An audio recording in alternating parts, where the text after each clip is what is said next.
Kannappa cinema release అయింది. రిలీజ్‌కు ముందు నుంచే ఎంతో హైప్ క్రియేట్ చేశారు ఈ సినిమాకి. సినిమా బడ్జెట్ 200 కోట్లని, ప్రభాస్ 40 నిమిషాల పాటు నటిస్తాడని, Hindi super star Akshay Kumar, Malayalam super star Mohan Lal, Tamil hero Sarath Kumar ఉన్నాడని, సినిమా మొత్తాన్ని న్యూజిలాండ్‌లో తీశామని, లొకేషన్లు అద్భుతంగా ఉన్నాయని, రామాయణం మహాభారతం సీరియల్ దర్శకుడు ముఖేష్ కుమార్ సింగ్ తీయడం వల్ల కన్నప్ప సినిమా జాతీయ స్థాయిలో దుమ్ము రేపుతుందని మంచు విష్ణు భారీ హైప్ ఇచ్చారు. జూన్ 27 సినిమా రిలీజ్ అయింది.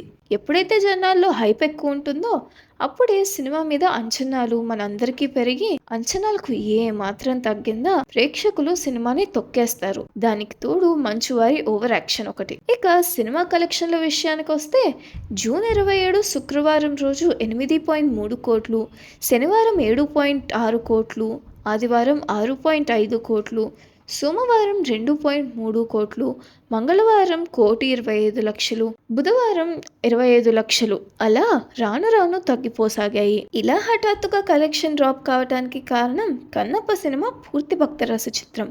కానీ ట్రైలర్లో కానీ మంచు విష్ణు ప్రెస్ మీట్లో కానీ చెప్పిన దాని ప్రకారం భక్తి రసం కంటే మంచు విష్ణుని వీరుడిగా చూపించడానికి సినిమా ప్రాధాన్యం ఇవ్వడం. ఈ విషయం ప్రేక్షకులకు నచ్చలేదు. తిన్నడు ఒక సాధారణ వేటగాడిలా, ఒక నాగరికత చూపించకుండా ఏదో గూడెం నాయకుడిలా తెలివిగలవాడిగా చూపించి గూడాల మధ్య యుద్ధాలు, పోరాటాలు చూపించారు. అవి జనాలకి నచ్చలేదు. మరొక కారణం దర్శకుడు ముఖేష్ కుమార్ సింగ్ సీరియల్ తీయడంలో అనుభవం ఉన్న దర్శకుడు. ఆయన స్క్రీన్ ప్లే కానీ దర్శకత్వం కానీ సీరియల్కు అనుకూలంగా ఉంటుంది.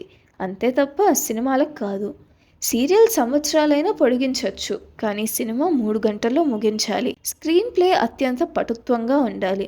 కానీ 3 గంటల సినిమాను సుమారుగా 24 గంటల సీరియల్లా సాగింది. ఆ సీరియల్ చూసే అంత ఓపిక, సహనం ప్రస్తుతం ప్రేక్షకులకు లేదు. చివరి అరగంట మాత్రం చాలా బాగుంది. ప్రేక్షకుల్లో వచ్చిన అభిప్రాయం ఏంటంటే చివరి అరగంట చూడడం కోసం 2.5 గంటలు సినిమాని భరించాలి అన్నది ఒక కారణం. ఈ కారణం వల్ల సినిమా రిలీజ్ అయిన 2వ రోజు నుంచి ప్రేక్షకులు థియేటర్లకు రావడం తగ్గించేశారు. మూడో కారణం కన్నప్ప పూర్తి భక్తరస చిత్రంగా తీసి ఉంటే సినిమా రిజల్ట్ వేరేగా ఉండేది. ఈ సినిమాను ఏదైనా తెలుగు దర్శకుడికి కనుక అప్పచెప్పుంటే ఈ సినిమా అద్భుతంగా వచ్చేది. మరొక కారణం ఏంటంటే బడ్జెట్ 200 కోట్లని మంచు విష్ణు చెప్పడం. మళ్ళీ అదే మంచు విష్ణు ప్రభాస్ ఊరికే నటించాడు, మోహన్ లాల్ కు డబ్బులు ఇవ్వబోతే కోపడ్డాడు, శరత్ కుమార్ కు డబ్బులు ఇవ్వలేదు, కాజల్ మా ఇంటి మనిషి అని చెప్పడం, మిగతా 2 ప్రధాన పాత్రల్లో మంచు విష్ణు, మోహన్ బాబు నటించడం వల్ల మంచు విష్ణు చెప్పిన 200 కోట్లు అనేది అబద్ధమని జనాలు నమ్మడం. దానికి తోడు సినిమాలో ఎక్కడా 200 కోట్లకు సరిపోయిన రిచ్నెస్ కనిపించకపోవడం. దీనివల్ల ప్రేక్షకుల్లో అంచనాలు తగ్గిపోయాయి. ఇంకో కారణం సినిమా రిలీజ్ ముందు మంచు విష్ణు ప్రభాస్ను కీర్తిస్తూ ఈ సినిమాలో ప్రభాస్ 40 నిమిషాల పాటు కనిపిస్తాడని తీవ్ర స్థాయిలో ప్రచారం చేశారు. కానీ ప్రభాస్ కేవలం 18 నిమిషాలు మాత్రమే ఈ సినిమాలో కనిపించాడు. మొదట అడ్వాన్స్ బుకింగ్ చేసుకున్నది ఈ సినిమాకి ఓపెనింగ్ కలెక్షన్ రావడానికి కారణం ప్రభాస్.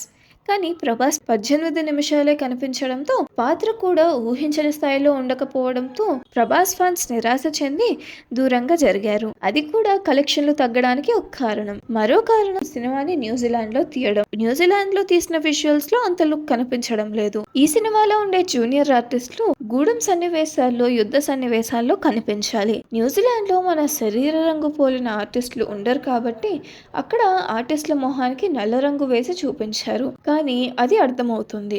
అందువల్ల ప్రేక్షకులను ఆకట్టుకోలేకపోయింది. మరో కారణం జానపద సినిమాల్లో కానీ పౌరాణిక సినిమాల్లో కానీ యుద్ధ సన్నివేశాలంటే ఒళ్ళు గగ్గురు పొడిచేలా ఉండాలి, కన్ను తిప్పుకోలేని విధంగా ఉండాలి. కానీ ఈ సినిమాలో యుద్ధ సన్నివేశాల చిత్రీకరణ అత్యంత పేలవంగా ఉంది. మరో కారణం సినిమా రిలీజ్ ముందు మంచు విష్ణు ప్రెస్ మీట్ పెట్టి ట్రోల్ చేస్తే తాట తీస్తా అన్న రీతిలో బెదిరించడం.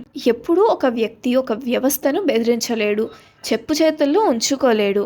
ఇలా మంచు విష్ణు బెదిరించడం వల్ల సినిమా ఎప్పుడైతే కలెక్షన్లు తగ్గిపోయాయి, ఫస్ట్ హాఫ్ బాలేదనే నెగిటివ్ టాక్ వచ్చిందో వెంటనే ట్రోలర్లు రెచ్చిపోయారు. కొన్ని వందల వేల మంది విష్ణు బెదిరింపును దృష్టిలో పెట్టుకొని సినిమా మీద నెగటివ్ పబ్లిసిటీ చేశారు. మరో కారణం సినిమా ఇంటర్నెట్లో పైరసీ ప్రత్యక్షం కావడం వల్ల దిగువ ఆదాయ వర్గాల వారు సినిమా థియేటర్కు వెళ్ళి చూడడం ఇష్టం లేని వారు ఇంటర్నెట్లో సినిమాని చూశారు. అలా ఈ సినిమా కలెక్షన్ల మీద బాగా దెబ్బపడింది. మంచు విష్ణుకైతే నష్టం వస్తుంది. 200 కోట్ల బడ్జెట్ అనేది అబద్ధం. ఎంతో కొంత నష్టం అయితే వస్తుంది. ఆ నష్టం భరించే స్థాయిలోనే ఉంటుంది. దీంతో ప్రయత్నం ఆపకుండా భవిష్యత్తులో మంచు విష్ణు మరిన్ని సినిమాలు తీయాలని ఆశిద్దాం.